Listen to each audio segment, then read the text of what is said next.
Looking back, I feel nothing but disgust, regret, and anger at myself, at my blindness, at the way I let things spiral into something they never should have been.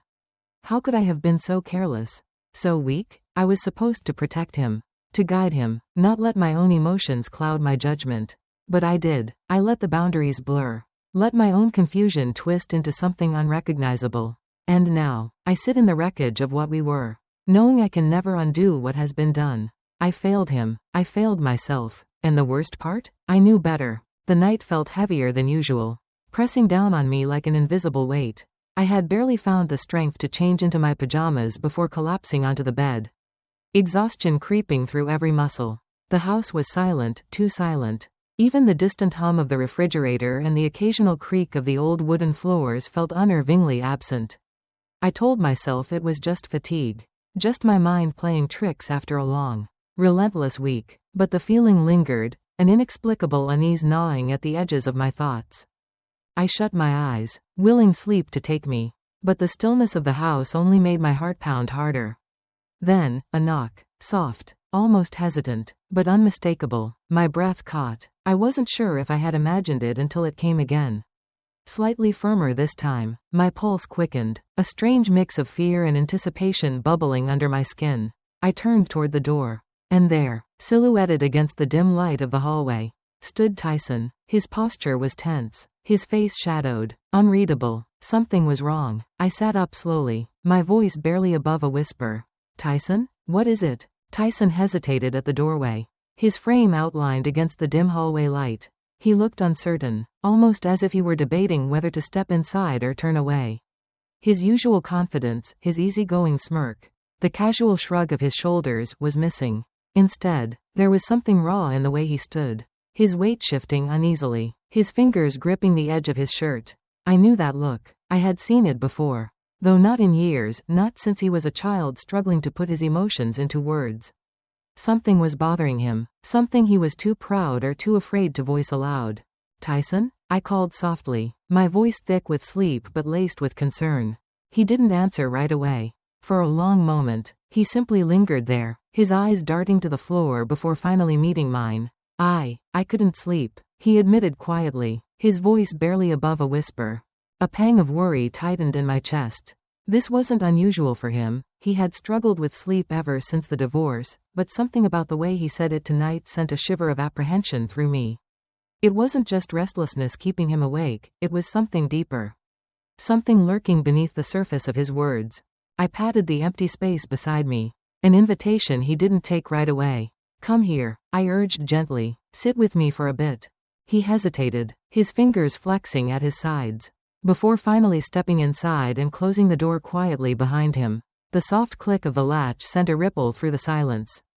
Sealing us inside this small pocket of the night, he moved toward the bed, lowering himself down stiffly as if carrying an invisible weight. For a moment, neither of us spoke. The air between us felt thick, heavy with something unspoken. He exhaled slowly, pressing his palms together as if trying to steady himself. I don't know what's wrong with me, he murmured. My heart clenched at the vulnerability in his voice. There's nothing wrong with you, Tyson, I reassured him, but I can't help if you don't talk to me. What's on your mind? He swallowed hard, his Adam's apple bobbing in his throat. I just keep thinking about things, about Dad, about the past. He admitted, his voice strained, as though each word was being forced out. Sometimes I wonder if I could have done something, if I had just been better. Maybe he wouldn't have left. A sharp, aching sadness welled up in me. Tyson, no, I said firmly, reaching for his hand before I even realized I had moved. He tensed under my touch but didn't pull away. Your father's choices were his own. You were just a kid. None of this was ever your fault. He let out a bitter laugh, shaking his head. Then why does it feel like it was? The pain in his words made my chest tighten. I squeezed his hand gently, hoping to anchor him, to bring him back from whatever dark place his mind had wandered to. Because when we love someone, we try to take responsibility for their actions, even when it's not ours to bear. I whispered, but you don't have to carry that weight anymore. Tyson, you never did. He finally looked at me then, his eyes shining in the dim light. There was something fragile in them, something lost, and in that moment, I wished more than anything that I could take away his pain. That I could undo all the years he had spent blaming himself for something he had no control over. I just needed to be close to you tonight, he admitted, his voice barely above a breath. Emotion swelled in my chest, threatening to spill over. I'm always here for you, I whispered, tightening my grip on his hand. No matter what. Tyson nodded, and slowly, almost hesitantly, he leaned into me, resting his head against my shoulder. I held him close, letting the silence speak for us, letting it wrap around us like a cocoon. As I stroked his hair absently, I felt his body finally begin to relax, his breathing slowing, but as I gazed at the shadows flickering along the walls, a strange restlessness stirred within me, an unease I couldn't name. A whisper of something I didn't understand. And for the first time in years, I wasn't sure if I wanted to. The room was silent except for the soft ticking of the clock on the nightstand. Tyson's body remained still beside me, but I could feel the tension rolling off him in waves. He wasn't just restless, he was haunted. The weight of something unspoken pressed down on his shoulders, making him seem smaller. Despite the broadness of his frame, he had always carried himself with a quiet strength, an unshakable presence, but now he looked like a boy again, lost, uncertain, standing at the edge of something too vast to comprehend. I keep thinking about him, he admitted finally, his voice so quiet I almost missed it. His fingers curled into the fabric of the blanket, gripping it like a lifeline. Dad. I felt my breath catch in my throat. I knew this was coming, I had felt it brewing in him for weeks. Maybe even months, but hearing it aloud still sent a pang of unease through me. I didn't move, afraid that if I did, the delicate thread holding this conversation together might snap. What about him? I asked softly. Tyson exhaled slowly, shaking his head. I don't know, just everything. How he left, how easy it was for him to just walk away. And I keep wondering. He hesitated, his jaw tightening. What if it was me? My stomach twisted at his words. Tyson. No. Listen, he interrupted, his voice raw. What if I wasn't enough? What if I had been different, better, smarter, anything? Really? What if he would have stayed? He let out a bitter laugh, shaking his head as if disgusted with himself. I know it's stupid, I know it doesn't make sense. But it won't go away. This feeling, this guilt. I hate it, but I can't stop thinking about it. My heart broke for him. All these years, and he had been carrying this alone. I had known the divorce had hurt him, I had seen the sadness in his eyes every time he asked about his father. The way he had learned to stop asking entirely, but I had never realized just how deep it had cut. How much of the blame he had placed on himself. I turned to him, reaching out and placing a firm hand on his arm. Tyson, I said, my voice unwavering, this was never your fault. Not even a little bit. Your dad made his own choices. And nothing you did or didn't do could have changed that. He swallowed hard, eyes darting away from mine as if he didn't believe me. Then why does it feel like it was? Because that's what happens when we love someone who hurts us. I whispered. We look for reasons. We try to make sense of the pain. And when we can't, we turn it inward. His breath hitched slightly, and for a moment, he didn't say anything. Then, in a barely audible voice, he muttered, I just wanted him to love me enough to stay. I felt tears prick the corners of my eyes. Oh, honey, I murmured, tightening my grip on his arm. He should have been better. But you were never the problem. You were enough. You have always been enough. Tyson exhaled shakily, rubbing his face as if trying to wipe away years of buried emotions. I don't know how to stop feeling like this, he admitted, like there's something wrong with me. There's nothing wrong with you, I said firmly. You're human, you're hurting, but you don't have to carry this guilt anymore. You don't have to punish yourself for something that was never yours to fix. For the first time that night, Tyson looked at me, really looked at me, and I saw it. The years of self-doubt, the hidden pain, the quiet desperation for someone to finally tell him that he wasn't broken. That he wasn't the reason for everything that had gone wrong. I reached for his hand and squeezed it, grounding him. You're not alone in this. I promise. And as he finally nodded, just barely, I knew it would take time. Healing always did, but at least now, he wasn't facing it alone. The silence between us stretched, thick and weighty, like a storm gathering just beyond the horizon.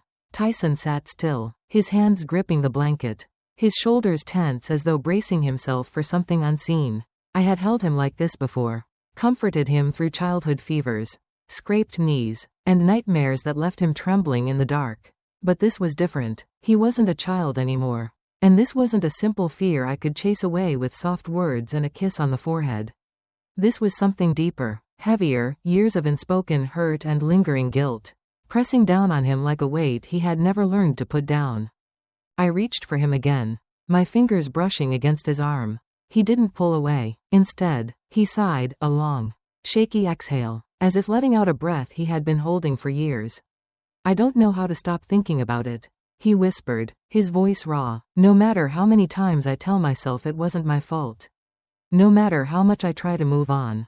It's like this part of me refuses to believe it. My heart clenched. I knew what he meant. Some wounds healed over time. But others? Others left scars that ached even years later, whispering doubts into the quiet moments of our lives. I wanted to take that pain from him, to fix what his father had broken. But I couldn't. All I could do was remind him, again and again, that he was enough, that he had always been enough. I cupped his face gently, guiding his gaze to meet mine. Listen to me, I said, my voice firmer now, unwavering. You don't have to prove anything to anyone. Not to him, not to me, not to yourself. You are enough, Tyson. You always have been. He swallowed hard, his jaw tensing as if fighting against the urge to believe me. I could see the war in his eyes. The conflict between what he had been telling himself for years and the truth he so desperately wanted to hold on to. Then why does it still hurt? He finally asked, his voice barely above a whisper. I exhaled softly, my thumb absently brushing against his cheek. Because love doesn't come with guarantees. I murmured, we can love someone with everything we have and still lose them. But that doesn't mean we weren't worthy of their love. It just means they didn't know how to love us the way we deserved. Something flickered in his expression, something fragile, something uncertain. His body softened slightly, his shoulders dropping as if my words had loosened a knot inside him. But as I held him there, as I let my touch linger just a moment longer than necessary, a strange feeling settled deep in my chest. It was warmth, but not just the familiar warmth of motherly affection. It was something else, something nameless and unsettling, curling around the edges of my thoughts before I could push it away. I let out a slow breath, willing my racing heart to calm. This was Tyson, my son, the boy I had raised, the child who had once fit so perfectly in my arms. And yet, as I held him now, there was something different, something that made my breath hitch and my pulse quicken in a way I couldn't explain. I shook the thought away, pressing a soft kiss to his forehead before whispering, "Get some sleep, sweetheart. You don't have to figure everything out tonight." Tyson nodded slowly, his eyes closing as he finally allowed himself to rest. But as I lay beside him, staring at the ceiling, my mind raced with thoughts I wasn't ready to face. A mother's love was supposed to be simple, pure, unwavering. So why did it suddenly feel so complicated? Morning arrived far too soon. The first rays of sunlight creeping through the blinds, casting long shadows across the room. I had barely slept. My mind had been restless, tangled in the remnants of the night before. Tyson's words, his pain, the way he had leaned into me with a vulnerability that I hadn't seen in years. I had comforted him, reassured him, held him through his storm of emotions. But something about the moment still lingered uneasily in my chest.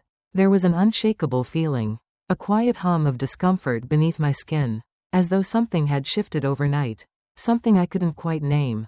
I turned my head slightly, my breath catching as I saw Tyson still lying beside me. He was still asleep, his face relaxed, the weight of years of guilt momentarily lifted. It was a sight that should have brought me peace, knowing he had finally let himself rest, but instead, I felt a strange tightness in my throat, a heaviness I couldn't explain. I lay there for a moment, staring at the ceiling, trying to steady my thoughts.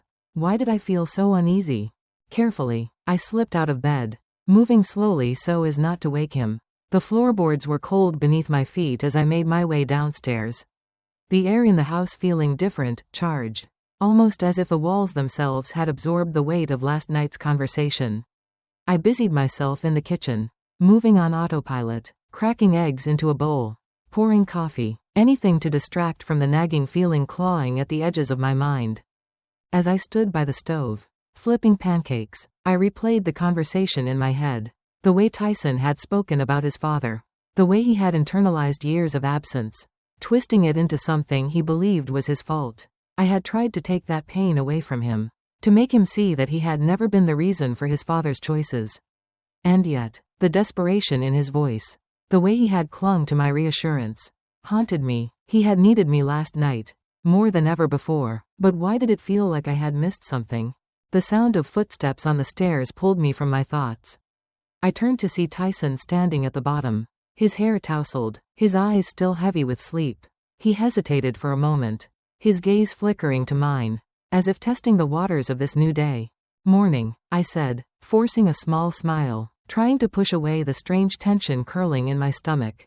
"Morning," he murmured, his voice rough from sleep. He moved toward the table, settling into a chair, his movements slower than usual, as if he, too, felt the weight of something unspoken. I set a plate of pancakes in front of him, watching as he absently traced patterns on the wooden table. He wasn't his usual self, not the confident, easygoing boy I had raised. There was something else in him this morning, a quietness, a hesitation, and I realized, with a sinking feeling, that I wasn't the only one who felt it. Something had changed, and neither of us knew how to talk about it. The house was quiet, but not in the comforting way it used to be. It was the kind of silence that pressed down, heavy and unrelenting, filling the spaces where words should have been. Tyson and I moved around each other like ghosts. Our conversations clipped, our glances brief. The warmth that had always defined our relationship felt suddenly distant, replaced by something neither of us could fully name. Something had changed. We both felt it, and yet, neither of us dared to speak it aloud. At breakfast, he sat across from me, absent-mindedly pushing his food around on his plate. Normally, mornings were filled with lazy banter, complaints about how early it was, or some random topic that would spiral into laughter. But today, there was only quiet. I watched him closely, noting the tension in his shoulders, the way he kept his eyes down. He hadn't said much since waking up, and even now, it felt like he was choosing his words carefully, afraid that whatever came out might shatter the fragile normalcy we were both trying to maintain. "Did you sleep okay?" I finally asked, my voice softer than usual. He nodded, but it was a lie. I could see it in the way his fingers tapped anxiously against the table, in the way his jaw clenched just slightly before he spoke. "Yeah," he murmured, his voice barely above a whisper. "You?" I hesitated. I could have lied, pretended that everything was fine. But the truth sat in my throat, bitter and undeniable. "Not really," I admitted. Tyson's eyes flickered up to meet mine for the first time that morning. For a second, I thought he might say something, acknowledge whatever it was that had been growing between us. But just as quickly as he had looked at me, he glanced away again, as if afraid of what he might see in my face. The air between us felt charged, tense in a way that made my skin prickle. There was so much to say, but neither of us seemed to know where to begin. And maybe, deep down, we were both afraid of what speaking it aloud might mean. I cleared my throat, forcing a smile. "You have any plans today?" He shrugged. "Might just stay in." Another lie. He was retreating, pulling away, and I was letting him. I wanted to reach across the table, to remind him that we had always been able to talk about anything. But there was a barrier now, invisible yet impossible to ignore. Maybe it was last night's conversation still lingering between us. Maybe it was something neither of us could fully understand. Either way, the distance was growing, and for the first time, I wasn't sure how to close it. The tension had been building for days, stretching thin like a frayed thread about to snap. The silence between us was no longer just silence, it was a presence. Thick and heavy, lingering in every room, filling every unspoken space between us. I could feel it in the way Tyson avoided my gaze, the way he hesitated before answering my questions, the way his movements were just a little too careful, as if he were walking a tightrope neither of us could see. But it was the way he looked at me, the fleeting glances, the way his eyes lingered just a second too long, that unsettled me the most.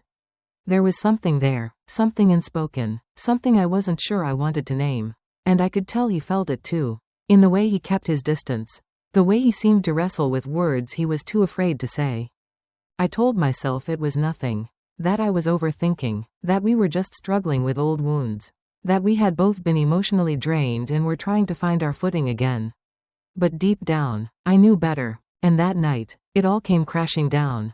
I was in the kitchen, rinsing dishes, when I heard his footsteps behind me. I knew it was him before I even turned around. His presence had become something I could feel before I saw him. When I glanced over my shoulder, He was standing there, watching me, his expression unreadable. "Can we talk?" His voice was quiet, but there was something in it, a weight, a hesitation, that made my heart stutter in my chest. I dried my hands on a dish towel, nodding slowly. "Of course," I said. "What's wrong?" Tyson didn't answer right away. He shifted on his feet, running a hand through his hair, exhaling sharply as if trying to summon the courage to say what had been lingering between us for days. Then, finally, he spoke. "I don't know how to explain it," he admitted, his voice barely above a whisper. "But something's different between us." I froze, my breath caught in my throat. And for a moment, the only sound in the room was the faint humming of the refrigerator. Something's different, the words echoed in my head, confirming what I had been trying so hard to push away. "What do you mean?" I asked carefully, though I wasn't sure I wanted to hear the answer. He hesitated, his hands clenching at his sides. "I don't know, I feel it, every time I'm near you. Every time we talk. Every time you." He stopped himself, shaking his head, looking away, ashamed, confused. My chest tightened, a slow, creeping realization wrapping around me like a vice. This wasn't just about his father. This wasn't just about grief, or guilt, or abandonment. This was about us. And in that moment, I realized, we had crossed a line we couldn't uncross. The air between us cracked, the weight of everything unspoken finally breaking free. And I wasn't sure if we could ever go back. In today's world, emotional boundaries are crucial in maintaining healthy relationships, especially within families. It's natural to seek comfort from loved ones during difficult times, but unresolved emotions, such as guilt, abandonment, or unspoken pain, can blur the lines between support and emotional dependence.